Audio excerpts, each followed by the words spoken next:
morning. Thank you very much for being here today on relatively short notice. Obviously, we've called this press conference because of the announcement by Shell last night about their findings or lack of findings and their decision about the ongoing efforts in the Chukchi.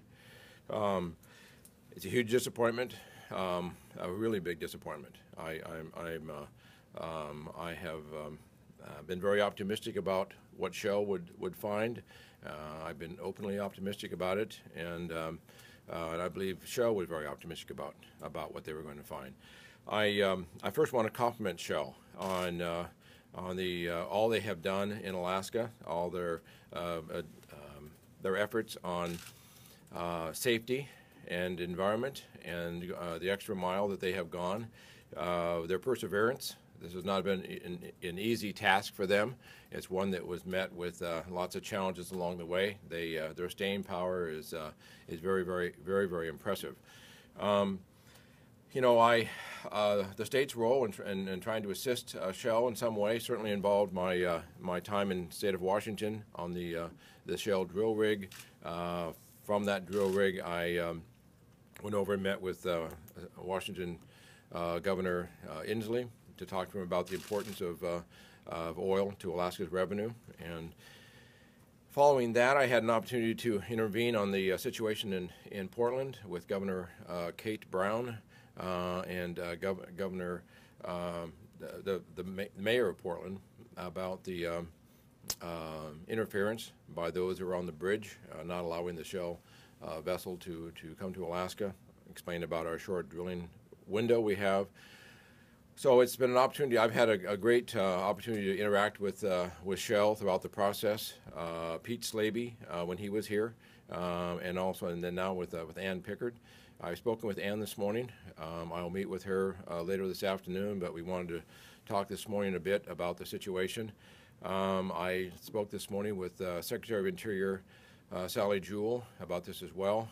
We've agreed to meet either in Washington or in the Pacific Northwest as soon as possible, as soon as our schedules will intersect, not necessarily location-wise, but time-wise, that she has an opportunity. I will be in her office to really emphasize again the importance of putting oil in the pipeline.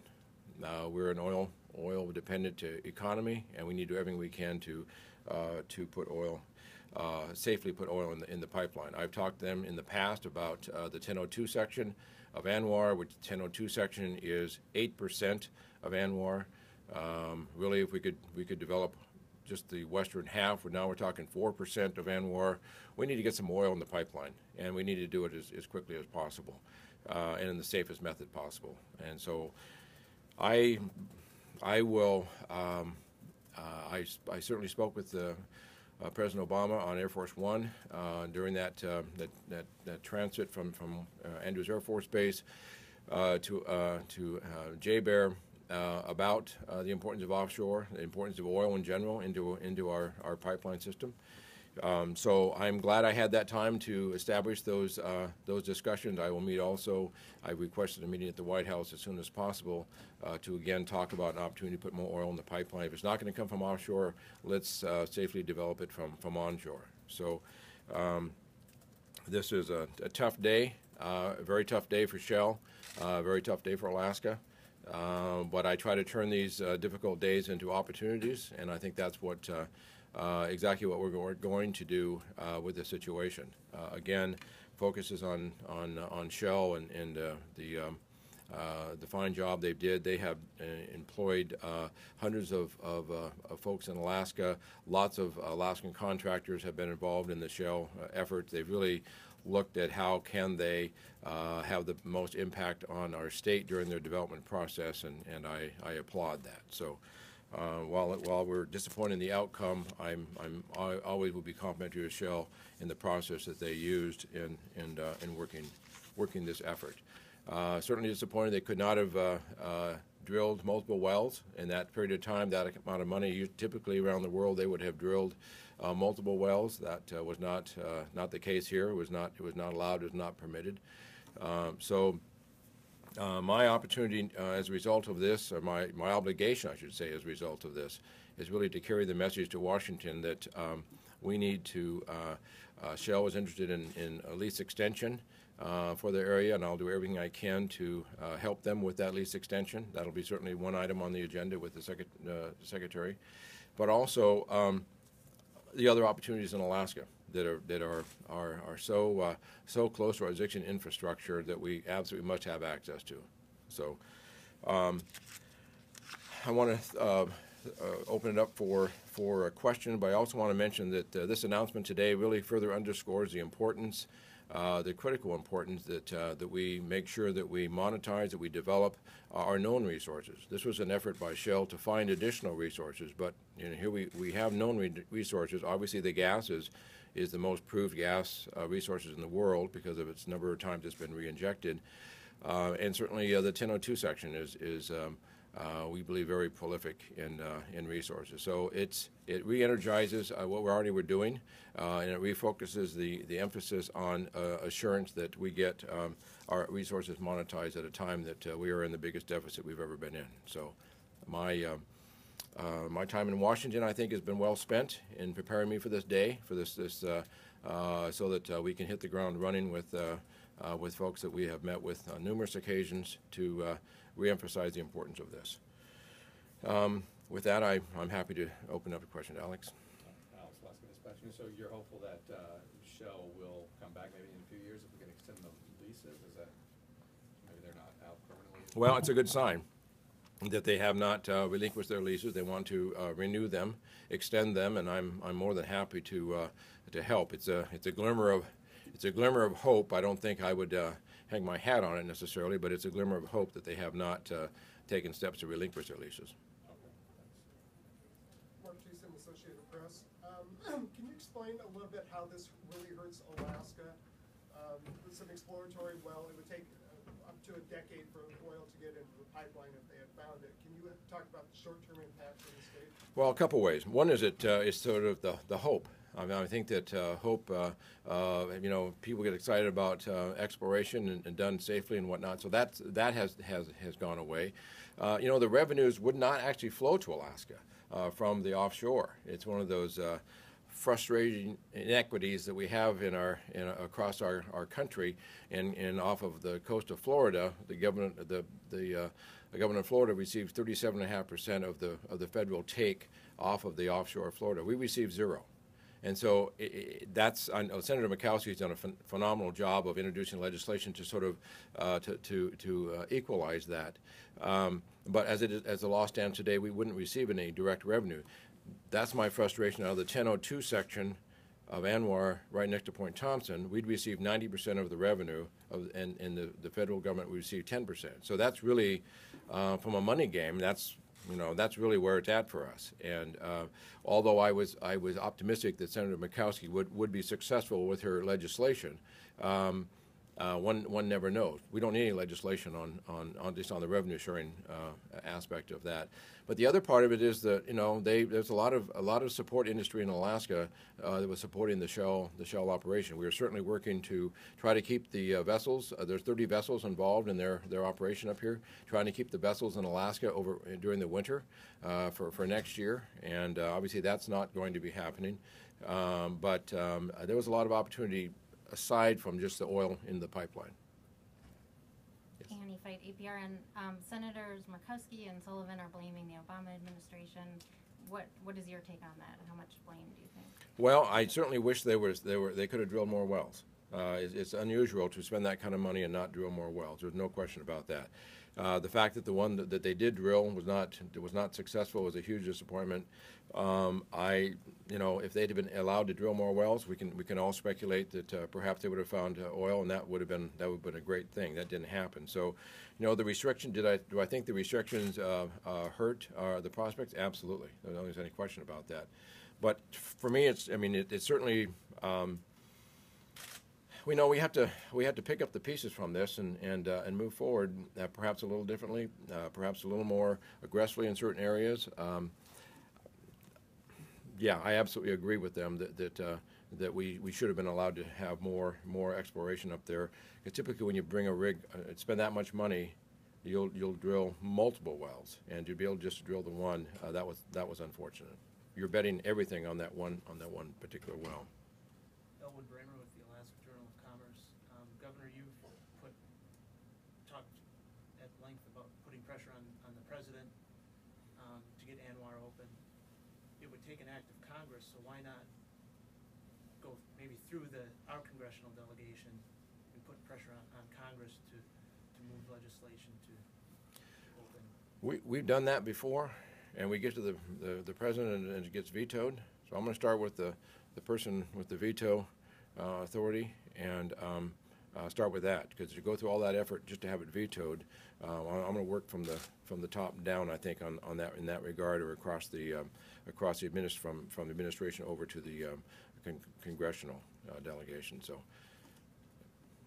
Like SAKTU, were you surprised by this announcement, and what does this announcement mean for future prospects? I was very surprised by the announcement. I had nothing really leading up that gave me an indication that, and I think Shell was surprised by it. I mean, I think that they, I know that they had a window in which to do their drilling.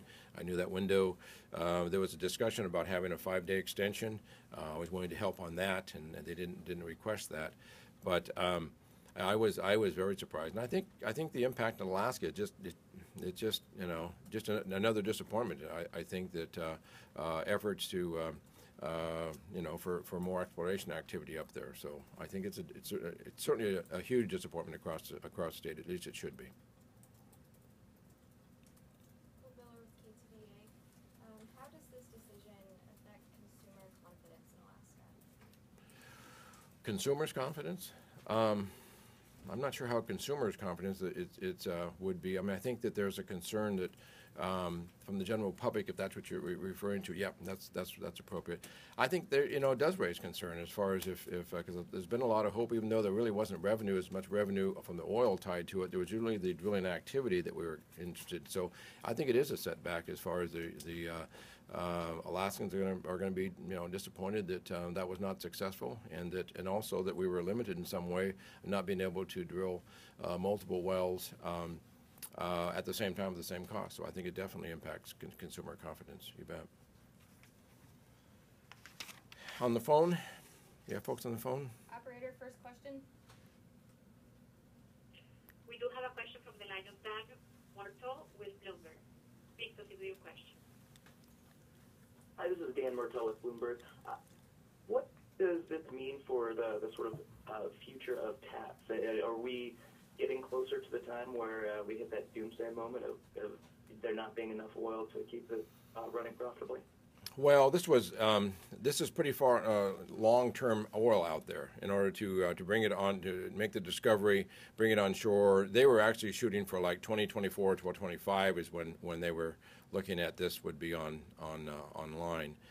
So it would be out there a ways for that to come on shore, but it certainly does raise the concern. We need to find more oil for TAPS. I have made that commitment to Alyeska President Tom Barrett. I've made that commitment to Alaska that we'll get more oil in that pipeline. So this was certainly one way. There are other ways of doing it, but it's definitely a setback in that area.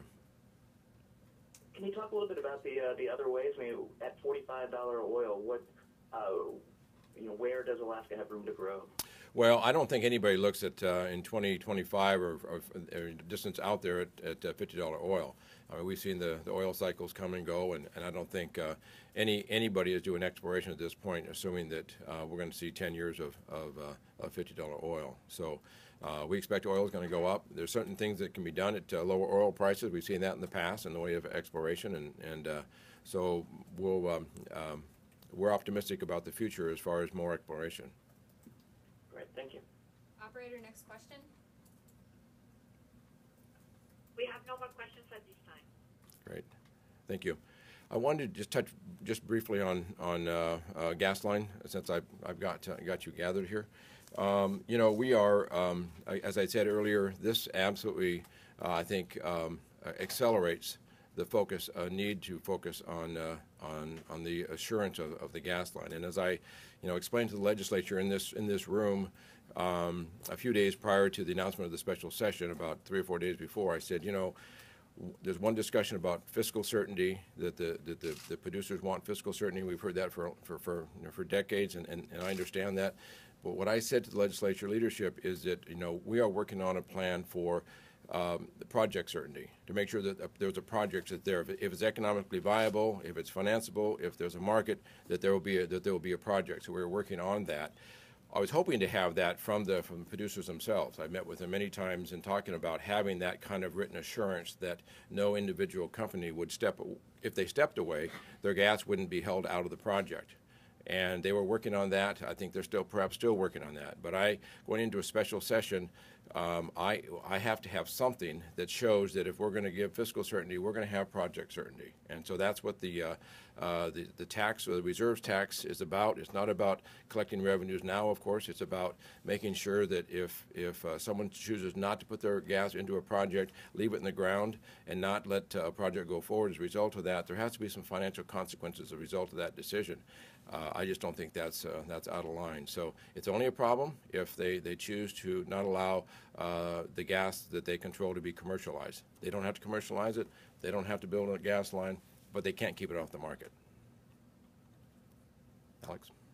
Can you say which oil companies are requesting fiscal certainty on oil as part of the Alaska LNG project? It doesn't really come to me that way as far as which ones are asking for what, is because they're working sort of as a team, and I don't sit down at the individual meetings, whatnot. So I've not had that individual request. I just know that's come up in the meetings as far as one of the requests as far as fiscal certainty on oil, which we've visited that in the Stranded Gas Development Act, and that was found to be pretty unacceptable by Alaskans in general, and I think the legislature as well. So. What was legislative leadership's response to the proposal of the reserves tax? We didn't talk specifically about reserves tax. I talked specifically about fiscal certainty, project certainty, and that was an absolute must-have in order to bring something to the legislature and whatnot on the fiscal certainty side. So that had not been finalized at that point, that was necessary, because that was really a sort of really hoping to have gotten something in writing from the producers that would resolve that concern, and I didn't. And so I know meetings are continuing on with the producers on negotiations on different issues, and perhaps that'll be addressed as well. Yes. Carly Meyer, KTUU. Assuming you've read the article from Exxon CEO saying Alaska is its own worst enemy, what are your thoughts on that? Well, in some ways I agree, because we have historically allowed others to control our destiny. So in that regard, I would agree with him. And I guess that's what this is all about, is that we're no longer going to, under this administration, sit back and allow someone else making decisions about the future of our project. As they look at 8 other projects around the world, one of them is an LNG project, one of them is in British Columbia. They're all in competition with Alaska. So the fact that we are stepping up saying, Alaska's going to take care of Alaska, and we do put Alaska first, and they don't have to, because that's not their job. That is my job. And so when I step out and aggressively represent Alaska, I don't apologize. And so he aggressively represents his company, and good for him. They do a great job of it. They're a great company, but we need to do the same here in Alaska. Very good. Thanks everybody. Thanks very much.